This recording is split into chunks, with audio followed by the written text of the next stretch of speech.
त्रिदेवों की महागाथा, सृष्टि, पालन, संहार और ब्रह्मा जी का एकमात्र मंदिर। क्या आप जानते हैं कि ब्रह्मा जी जो सृष्टि के रचयिता हैं, उनका सिर्फ एक ही मंदिर क्यों है पूरी पृथ्वी पर, और कैसे त्रिदेव ब्रह्मा, विष्णु और शिव मिलकर चलाते हैं सृष्टि, पालन और संहार का चक्र। इस रहस्यमयी कथा को अंत तक जरूर सुनिए। अगर आप भी जानना चाहते हैं त्रिदेवों की रहस्यमयी महागाथा और ब्रह्मा जी के एकमात्र मंदिर का कारण, तो वीडियो को लाइक करें, चैनल को सब्सक्राइब करें और पूरी कथा अंत तक जरूर सुने। हर पल एक रहस्य से भरा है, एक ऐसी कथा जो सृष्टि, पालन और संहार के चक्र को उजागर करती है। चलिए कथा शुरू करते हैं। त्रिदेवों की महागाथा, सृष्टि, पालन, संहार और ब्रह्मा जी का एकमात्र मंदिर।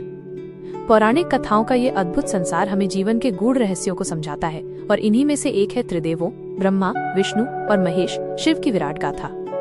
यह कथा न केवल ब्रह्मांड के सृजन, पालन और संहार के शाश्वत चक्र को दर्शाती है, बल्कि इसमें ब्रह्मा जी के पृथ्वी पर एकमात्र मंदिर होने का रहस्य भी समाहित है।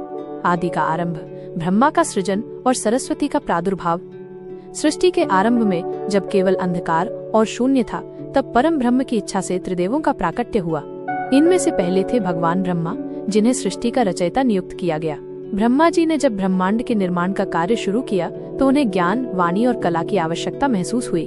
कहते हैं कि उन्होंने स्वयं अपने मुख से देवी सरस्वती को उत्पन्न किया, जो ज्ञान, विद्या, संगीत और वाणी की देवी बनी। इस प्रकार सरस्वती ब्रह्मा जी की शक्ति और ज्ञान का ही स्वरूप थी और बाद में उनकी पत्नी भी बनी।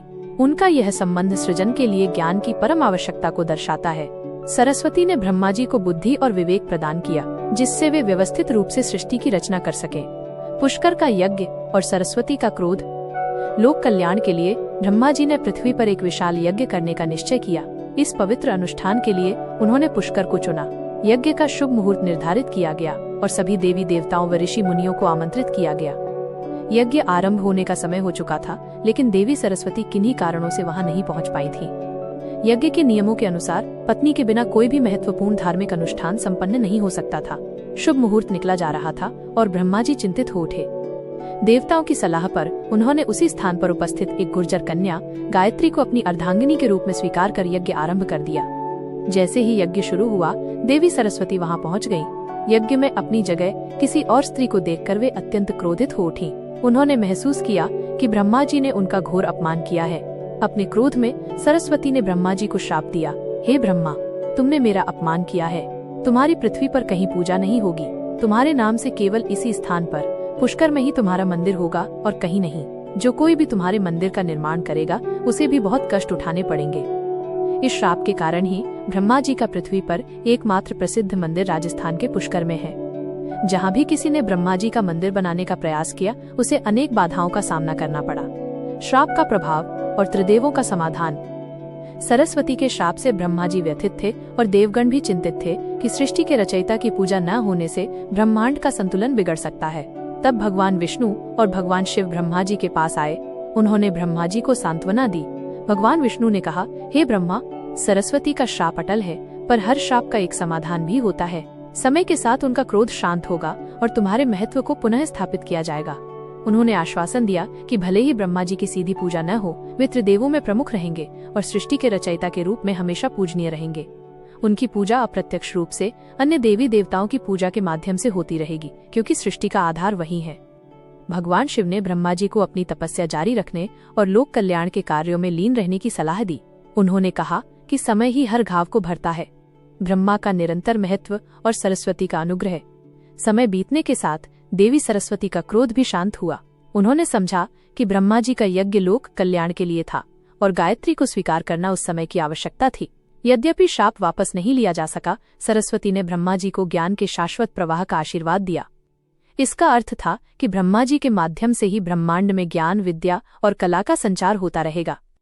आज भी किसी भी शुभ या सृजनात्मक कार्य के आरंभ में, चाहे वो घर का निर्माण हो या विद्यारंभ, भगवान गणेश के बाद ब्रह्मा जी का स्मरण किया जाता है।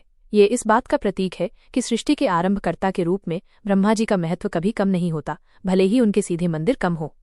पुष्कर का ब्रह्मा मंदिर आज भी उनकी महत्ता और इस पौराणिक कथा का एक जीवंत प्रमाण है, जहाँ ब्रह्मा जी और सरस्वती का पवित्र मिलन आज भी अनुभव किया जा सकता है।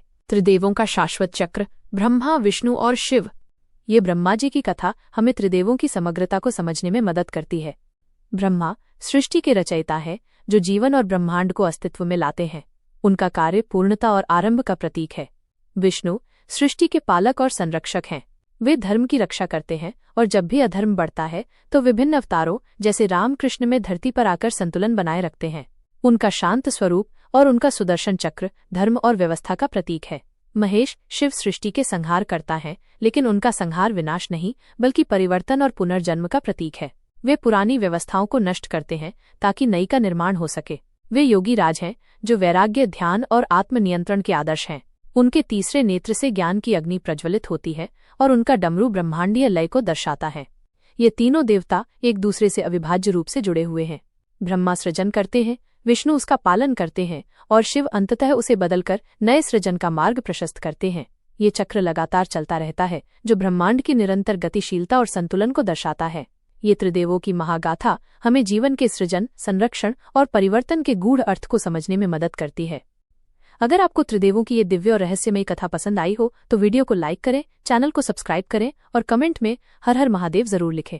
ऐसी और भी पौराणिक कहानियों के लिए हमारे साथ जुड़े रहें। जय त्रिदेव।